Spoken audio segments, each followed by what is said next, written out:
తాజా 30 ఇస్తాము.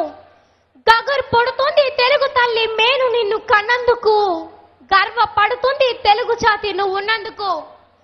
అవునండి, హర్ష ద్వారాలతో మీరు తెలియజేయాలి చంద్రబాబు నాయుడు గారికి. అజరామరమైన అమరావతిని అద్భుతంగా సృష్టించిన అజేయుడు ఆ దేవేంద్రుడైతే ఆంధ్ర రాష్ట్ర రాజధాని అమరావతిని ఆకర్షణీయంగా రూపుదిద్దిన విజయుడు ఈ చంద్రుడే.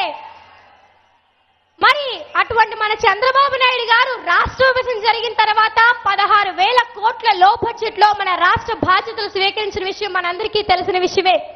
మరి లో బడ్జెట్ లో ఉన్న రాష్ట్రానికి ప్రత్యేక హోదా తీసుకుని వచ్చి అమరావతిని నిర్మించి రాష్ట్రాన్ని అభివృద్ధి చేయాలని మన చంద్రబాబు నాయుడు గారు అహర్నిశలు శ్రమించిన విషయం మనందరికీ తెలుసు.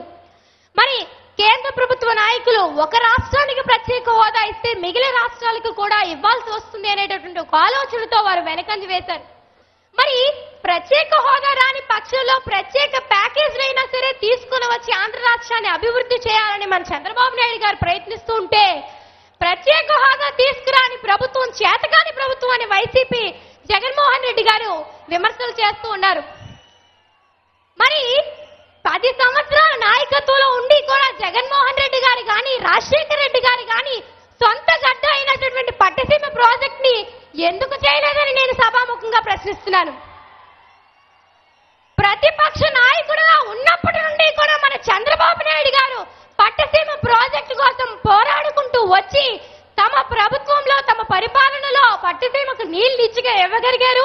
ఇప్పుడు పోలవరం ప్రాజెక్టు ఎండింగ్ స్టేజ్ లో ఉందన్న పట్టిసీమకు నీళ్లు ఇవ్వగలుగుతున్నారంటే ఒక్క మన చంద్రబాబు నాయుడు గారి వల్లే సాధ్యమైంది. మనకి ప్రజలకే తెలిసిపోతుంది చేతకాని ప్రభుత్వం ఎవరిదో, సమర్థవంతమైన పరిపాలన ఎవరిదో. Thank you viewers. ఈ వీడియో మీకు నచ్చితే లైక్ బటన్ టచ్ చేయండి. తాజా 30 ఛానల్కు సబ్స్క్రైబ్ చేయండి. మీ మిత్రులకు షేర్ చేయండి.